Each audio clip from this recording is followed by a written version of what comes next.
Welcome to Nocturnal Transmissions, the fortnightly podcast that brings you dark tales, both old and new, performed by your humble narrator, Kristin Holland. Now brought to you by the newly launched SpectreVision Radio podcast network. Who are they, you ask? Well, SpectreVision is a horror-focused production banner run by Elijah Wood, Daniel Noah, and Lawrence Ingley. They are the folks behind Panos Cosmatos' Nicolas Cage-helmed, acid-fueled, psychedelic, brain-melting metal band album cover of a movie, Mandy, amongst others. And now they have expanded their operation, as it were, to embrace their collective love of podcasts by launching a bespoke podcast network, which, in their words, is at the intersection between the arts and the uncanny, featuring a tapestry of shows exploring creativity, the esoteric, and the unknown. A community for creators and fans vibrating around common curiosities, shared interests, and persistent passions. What fun. We accepted their invitation to enter SpectreVision Radio's weird embrace in the hope that we might find more of the strange folk out there who enjoy the kind of thing we do, and in the belief that this will allow us to introduce you, gentle listeners, to more of what you like. It's all new and untested and exciting. Let's see where it leads us. Anyway, we'll have more to say about all this down the track. Right now, we have a story to get to. Last episode, you may recall, we shared something old. This episode, we go new and oh so topical with David Winchester's The Shelf Life of Man.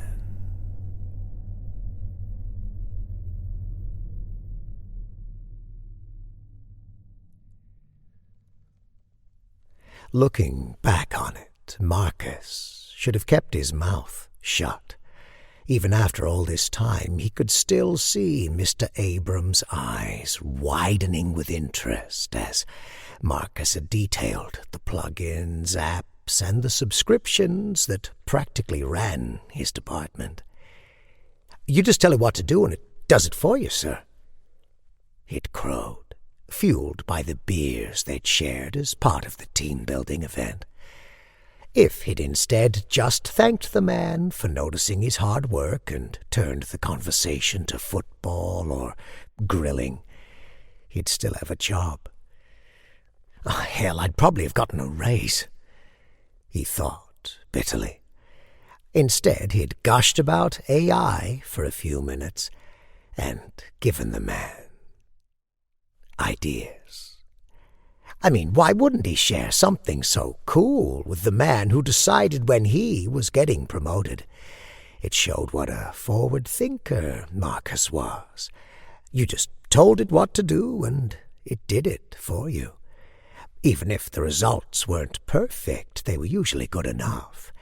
He used one plugin to polish his emails, another app to identify anomalies in budget spreadsheets, and a subscription site to handle recruiting. By the time he was done, he'd practically automated his job out of existence. "Hell," he bragged, "you can even have the computer do the interview and send you the recording." In the morning, he blamed the beer, but 3 months later, he was still laid off, and his boss was promoted, thanks to the man's new efficiency initiative. Marcus was less than happy about the way things had played out, so he did what any well-balanced, rational person would have done in his place. he sent his boss's boss a nice, well-thought-out email explaining that there was no need to pay his regional managers when AI could handle those tasks, too. Do unto others. Right. The layoff came with severance, at least, so Marcus thought he'd take some time to pursue his passions. But that was pointless now, too. I mean, why learn to paint when a program could make something far prettier than he was able in seconds? It didn't escape his notice that many of those pictures contained creepy details and inhuman mistakes, but no one cared. As long as the hands had less than 7 fingers, the eyes of the average person simply glossed over those mistakes. More often than not, he found his older relatives sharing things on social media that were obviously fake. Those were hardly the only details that the machines got wrong. No one cared that the cereal boxes at the grocery store were crooked now. After getting fired from the plant, he was never going to buy another box of crispy flakes, of course. Still, he had to eat something, and on every trip down aisle 3, those leaning white cereal boxes mocked him. After that, he began to spiral. He was still on unemployment, so it didn't really matter what he filled his days with, so long as they stayed full enough that he didn't think about the damn machines. But he couldn't escape them. He played shooters online until he got tired of getting killed by kids half his age with aim bots. After that, he watched daytime TV, but it was filled with nothing but conversations about how exciting it was that AI would change everything. Oh, we'll see how you like it when they replace you too, motherfuckers. He spat, toasting his TV with his beer. Replacing all of these well-paid talking heads with digital VTubers and inane chatbots would be the easiest thing in the world. No one would even notice the difference as long as there were enough pretty colors and flashing lights. Marcus rarely left his house at this stage, and eventually he barely even left his bed. Still, he always had to go grocery shopping, and one day, while walking down the cereal aisle in his bathrobe, he saw someone familiar. Jeff had been one of his foremen. And even if they'd butted heads more than a little back then, he was one of the few people in the world that Marcus wanted to talk to right now. "Oh, hey, man, long time no see," Marcus said, suddenly aware of how unused to being cheerful he was now. "How've you been?" "Oh, you know, same old," Jeff said, but neither of them really meant it. They talked for a bit, and both of them pretended everything was fine, until Marcus casually commented on how crooked the cereal boxes were getting.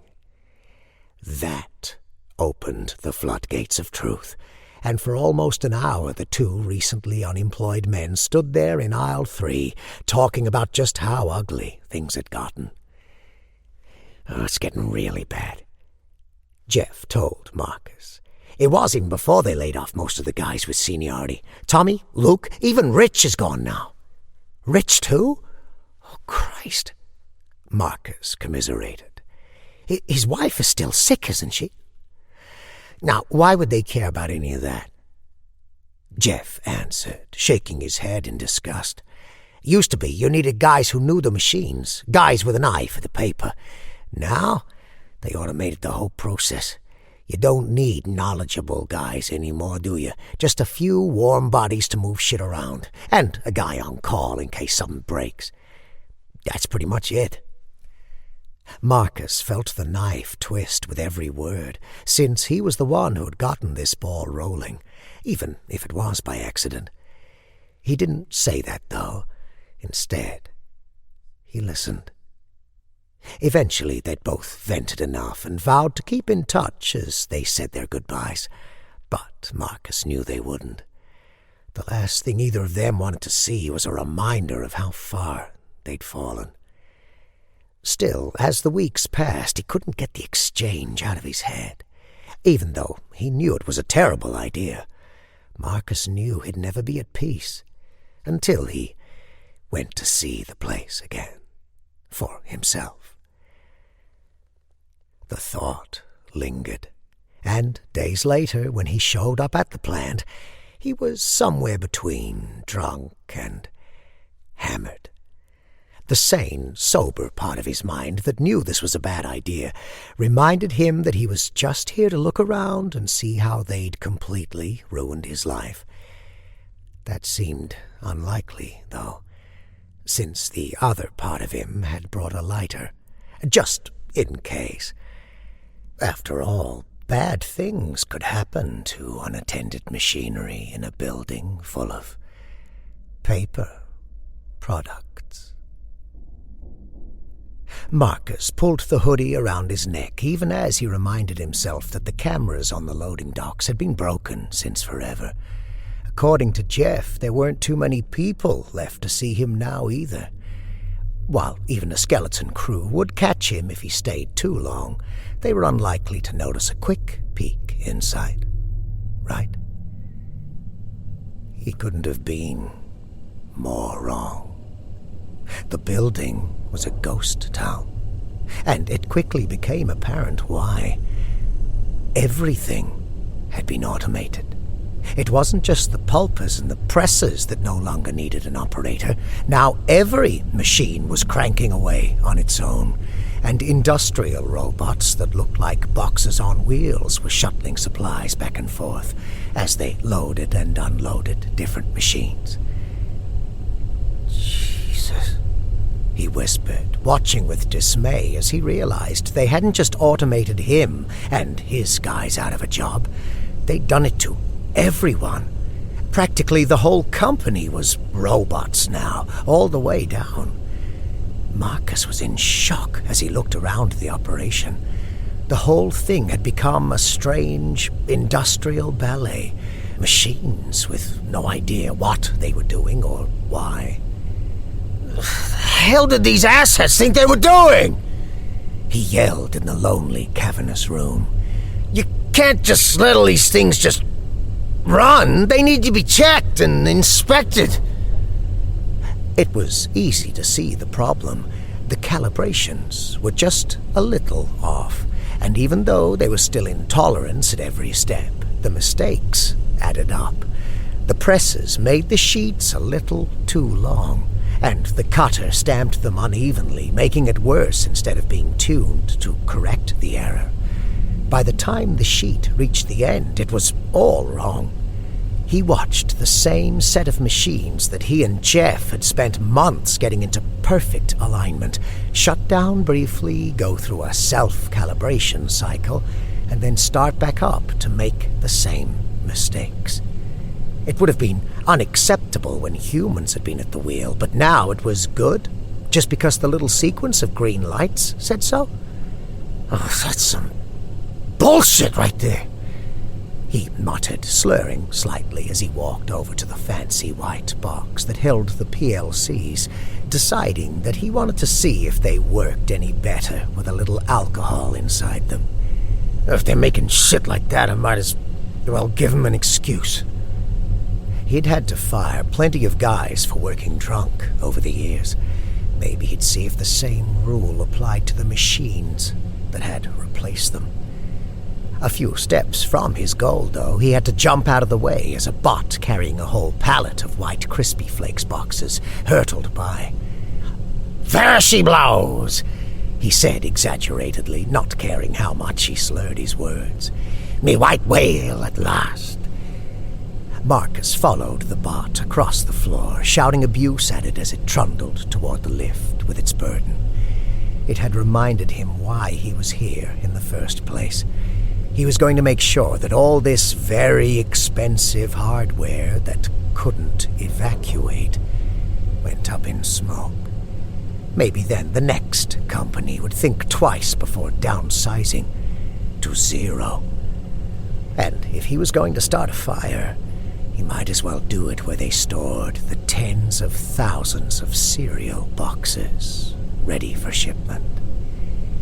He waited just long enough for the bot to stop moving briefly, and then he climbed up on top of the banded pallet and sat Indian style, drinking away as the load was slowly lifted and slid onto a warehouse-bound conveyor belt. It was a good plan, and he enjoyed the view from several feet above the work floor, which he would never have seen while obeying OSHA's endless rules. He wasn't even wearing a hard hat, which turned out to be an important detail when an automated gantry crane swung across the room from his blind side, hitting Marcus with enough force to knock him from his perch. His fall gave him just enough time to appreciate the pain and understand which machine he was falling towards. Then he felt agony as his ribs impacted the pulper's intake manifold. He barely had time to scream as the churning mechanism crushed his feet and dragged him deeper into the depths of the machine.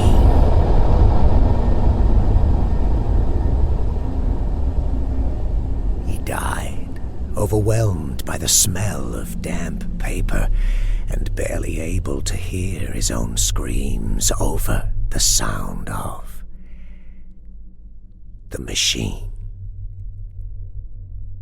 By the time the crimson slurry that was his mortal remains had been converted into thin pieces of bleached cardboard, now drying, there was nothing left of him but his dental work, which was filtered out by the machine.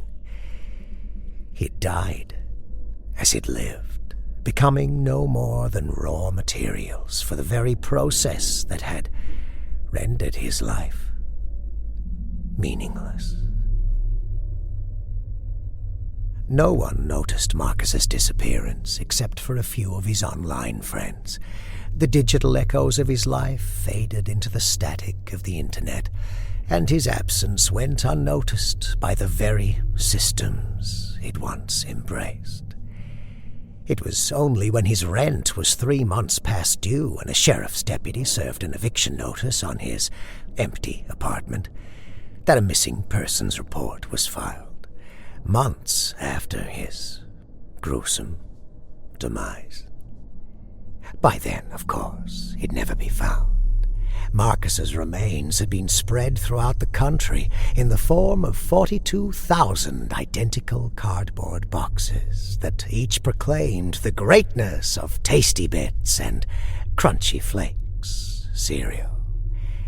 It was a silent, ironic monument to his forgotten existence. Is it just me, or are these boxes getting even worse than usual? Marcia asked her co-worker while they stocked the shelves on aisle 3. Huh? What do you mean? Billy asked, taking out his headphones. Shit looks like it always does. Cheap cardboard filled with sugar cardboard. Nothing to write home about. I mean, Crispy Flakes has always been shit. She conceded. But look, they don't even sit flat anymore, and the colors are kind of off. She held out a box. Its normal, cool white color was now tinged with sickly splotches of beige and puce. And even the familiar logo was slightly blurred. The way the ink had run looked almost like a blood stain, and it creeped around. Yeah, texture's a bit off, he agreed, rubbing his hand along the rippled front of the box before handing it back. Probably just more cost cotton. Makes you wonder what they're doing to the actual food if they keep skimping on the packaging, huh? Gross, Billy, gross, she said with disgust. I don't want to think about that. I wouldn't even be able to come to work anymore if I thought about what goes into this stuff. Don't worry about it. AI will fix all this shit. He chuckled, putting his headphones back on. By the time we're finished paying off our student loans, robots will be doing everything, like Star Trek, you know. Marcia didn't reply. Instead, her gaze lingered on the slightly misshapen cereal box in her hand before putting it back down on the shelf. Computers doing everything for you sounded nice and everything. What were the odds she'd ever actually finish paying off her communications degree working at a place like this? In this economy, those odds seemed almost as crooked as some of these cereal boxes.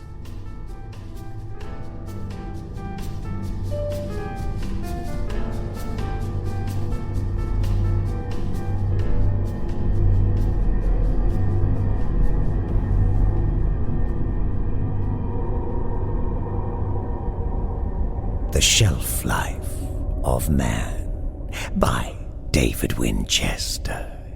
A former submariner and van dweller, David currently resides in Bavaria with his wife. He's best known for his ongoing dark fantasy web novels on Royal Road. His website, caffeineforge.com, offers further details on this and his other numerous ongoing projects. Links are provided in the featured authors section of our website, nocturnaltransmissions.com.au. This transmission was transmitted by Nocturnal Transmissions, the fortnightly podcast that brings you dark tales, both old and new. If you're a new listener, we encourage you to indulge in our back catalogue, where you'll find all manner of dark matter. No matter what your tastes, we believe you'll find something to love, something to hate, and all manner of things in between back there. And if, like us, you believe that too much is barely enough, you'll find even more nocturnal transmissions on our Patreon channel. Just subscribe at the level that suits your budget and enjoy all the additional dread and wretchedness we offer there. And not only that, you'll also enjoy the warm feeling of knowing you're helping to keep the dark flame alive. Speaking of which, this episode was made possible thanks in no small part to the generous assistance of our beloved tenders of the flame, our Patreon subscribers. We would like to extend an extra big thank you to those most dedicated amongst our ranks, our esteemed cohorts: Daniel Kamienkowski, Jimmy Mack, Rachel Brown, David Weaver, Andy Shammy, Heathen Soul, Evan Dooley, Wayne Prince, Kel Wielden, Jerry Taylor, Daniel Clanton, Tim Howard, Drenny, Robert Troy, Hampton Peterson, Boole Swivney, Amanda Moore, Fangora Brown, Rebecca Gates, Johnny Kelly, Tippy Polo, Alex Brewers, Crunchy Kirby, and Adam. All non-public domain stories are featured with the permission of the authors. All voices and production are concocted by Kristin Holland. Until next time, as always, watch the skies, fear the dark, and don't trust anyone.